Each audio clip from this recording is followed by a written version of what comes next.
कल से प्राइवेट और रेगुलर वालों के एग्ज़ाम स्टार्ट हो जाएंगे। आज सीसीएस यूनिवर्सिटी ने 4 नोटिस डाले हैं अपनी वेबसाइट पर। अगर कल से एग्ज़ाम ना होते ये चारों नोटिस की वीडियो भी नहीं बना रहा होता मैं, क्योंकि इतने ज़्यादा इम्पोर्टेंट ये नोटिस नहीं है, एग्ज़ाम पर्पज़ से हैं। बाकी इनके बारे में भी थोड़ा सा हमने लिखा है, जल्दी से इन्हें भी बता देते हैं। तो इन्हें बताने से पहले जो मेन चीज़ है उसी के बारे में बात करते हैं। देखो, सबसे पहली चीज़ तो कल कुछ बच्चों के पेपर होंगे, कुछ बच्चों के कल नहीं होंगे, परसों तरसों ऐसे होंगे पेपर, ठीक है ना। तो जिनके पेपर कल हैं उनसे हर बच्चे की इच्छा रहेगी कि पूछे कि भाई किस तरीके से आपका पेपर हुआ, वहाँ पे कितनी स्ट्रिक्ट था सब मामला, किस तरीके से सैनिटाइज़र वगैरह था, किस तरीके से एडमिट कार्ड पे लेमिनेशन पूछी है, किस तरीके से क्या हुआ है। सब बच्चों के मन में जिज्ञासा रहेगी अगर किसी का कल पेपर नहीं है कि वो उस बच्चे से पूछे जिसका पेपर था। तो हम एक काम करेंगे, यूट्यूब कम्युनिटी सेक्शन में हम पोस्ट डाल देंगे। वहाँ पे जो बच्चे भी पेपर दे के आएंगे वो वहाँ पे रिव्यू लिख सकता है कि उनका कौन सी क्लास थी, कौन सा कॉलेज था और उनका जो था किस तरीके से एंट्री हुई, मतलब एंट्री में क्या झोलझाल हुआ, आराम से एंट्री हो गई या फिर ज़्यादा कुछ हुआ है। जो भी चीज़ वो वहाँ पे बच्चा फेस करेगा वो वहाँ पे लिख सकता है, अपना ओपिनियन दे सकता है कि आने वाले टाइम में जो बच्चे पेपर देंगे वो मतलब किस तरीके से किन बातों का ध्यान रखे, किस तरीके से घर से वो निकले। मास्क लगा के निकलना ही है। बाकी इन नोटिस में चारों में यही चीज़ें बताई हुई हैं और किसी में नोडल सेंटर वगैरह चेंज हुए हैं वो सब बता देंगे। देखो, हम अपनी तरफ से अगर ओपिनियन दें, बाकी तो ये है कि आप अपने हिसाब से करोगे ही, लेकिन अगर थोड़ी सी ओपिनियन हम अपनी तरफ से दें तो ऐसा है कि आपको कभी भी मान के चलो इस तरीके से पैटर्न आता है कि long question, short question, very short question अगर आता है ऐसे तो आपको क्या करना है। अगर लॉन्ग क्वेश्चन है तो हर बच्चा ये बोलता है कि कितने पेज तू भर के आया, 2 पेज भर के आया, 3 पेज भर के। अगर आप पेज भरने पे रहोगे तो 99% आपके साथ होता क्या है, अगर आपकी स्पीड अच्छी है तो ठीक है, कवर कर लोगे सारा। आपका कोई ना कोई सवाल छूट जाता है, सवाल छूट जाएगा तो बहुत दिक्कत होती है, ठीक है। सवाल एक भी छोड़ना नहीं है। तो मैनेज किस तरीके से करना है टाइम को, मान के चलो 3 घंटे है आपके पास, तो आपको टाइम मैनेजमेंट करना है कि आपको कितना टाइम किस सवाल को देना है। आप शुरू में यही चीज़ कर लो, चाहे तो अभी जब आप वीडियो देख रहे हो घर पर बैठ के आप पता लगा लो कि कितने सवाल आएंगे, कितने लोग हैं, कितने शॉर्ट, आपको कितना टाइम किस सवाल को देना है। अब मान के चलो एक लॉन्ग क्वेश्चन को आपको 20 मिनट देने हैं, तो 20 मिनट से 21 मिनट हो जाएं, लेकिन 22 ना होनी चाहिए, ठीक है। जब आप उस टाइम लिमिट के अंदर उस सवाल को कर लोगे और 20 मिनट आप अगले सवाल को दे दोगे तो फिर बहुत इजी हो जाएगा। मतलब अगर आप एक सवाल के 6 पेज भरो और एक सवाल छोड़ दो वो ज़्यादा नुकसानदायक होता है, जबकि दो पेज ही सब सवालों के कर दो वो ज़्यादा सही में रहता है, फ़ायदेमंद रहता है। क्योंकि टीचर को भी अगर नंबर देने होते हैं तो किस पे दें। अगर आपने एक ही क्वेश्चन के 7 पेज भर दिए और वो 5 नंबर का है तो टीचर 5 नंबर दे देगा। लेकिन अगर एक सवाल 6 नंबर का है और आपने अगर उसका आधा भी कर दिया तो 2 नंबर देना चाहे तो टीचर नहीं दे पाएगा, क्योंकि आपने करा ही नहीं। आई होप आप इस चीज़ को समझ रहे हो जो मैं बता रहा हूँ। तो चलो ठीक है, ये चीज़ हम अभी स्टार्ट करते हैं पढ़ना। तो सबसे लास्ट वाला जो नोटिस था वो सबसे पहले डालते हैं, वो इसीलिए ऊपर की तरफ को बढ़ते हैं। तो सबसे पहला जो नोटिस है वो डाला हुआ है related to changes in nodal centre and examination centre. हमने नोडल सेंटर और एग्ज़ाम सेंटर में बता रखा है आपको कि क्या होता है, अंतर क्या होता है। एग्ज़ाम सेंटर में जहाँ आप एग्ज़ाम दे रहे होते हो, नोडल सेंटर होता है जहाँ पर आपको कोई भी प्रॉब्लम होती है किसी सीट में, आप वहाँ पर जाके उसे चेंज कराते हो।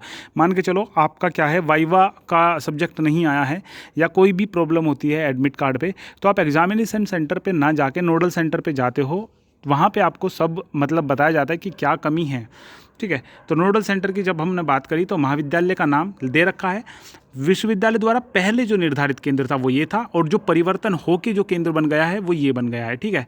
तो ये इनके एग्जाम सेंटर की यहाँ पे बात हो रही है। एडमिट कार्ड वगैरह आप चेक कर लेना। और नीचे नोडल सेंटर दे रखा है MS इंस्टीट्यूट 5 किलोमीटर स्टोन, ठीक है, चोला रोड बुलंदशहर।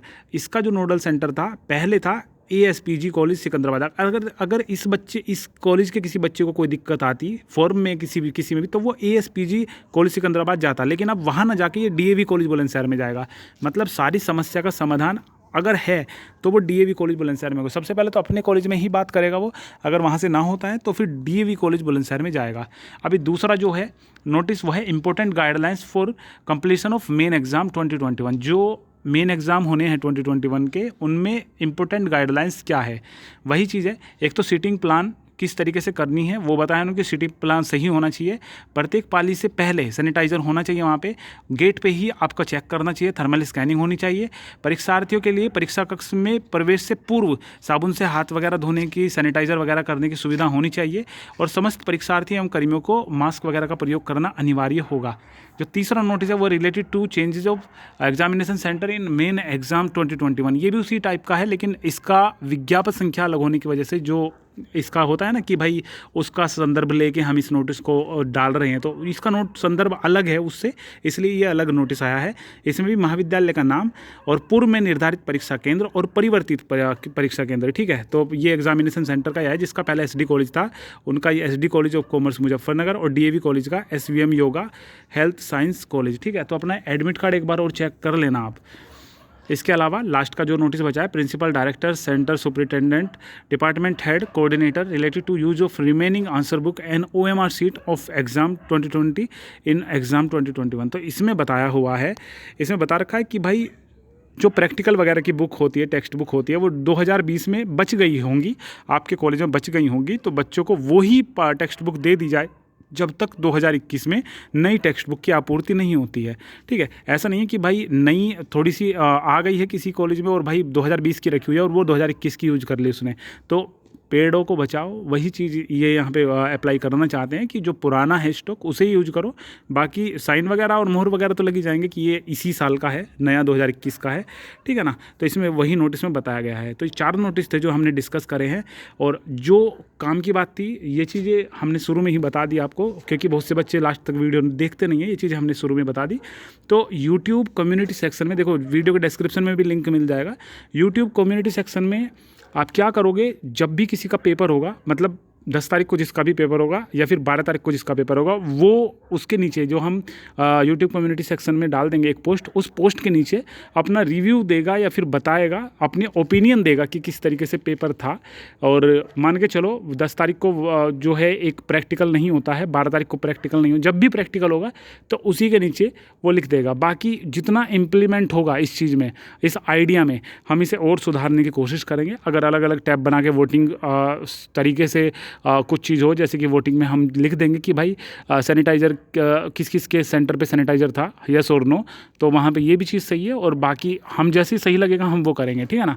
बाकी अगर आपका कुछ सवाल हो या आप चाहते हो कि हमें क्या करना चाहिए कम्युनिटी सेक्शन में, या फिर कहाँ पे क्या करना चाहिए, टेलीग्राम पे क्या करना चाहिए, जिससे कि सब लोगों को ज़्यादा सुविधा मिल पाए, तो आप हमें कमेंट सेक्शन में बता सकते हो।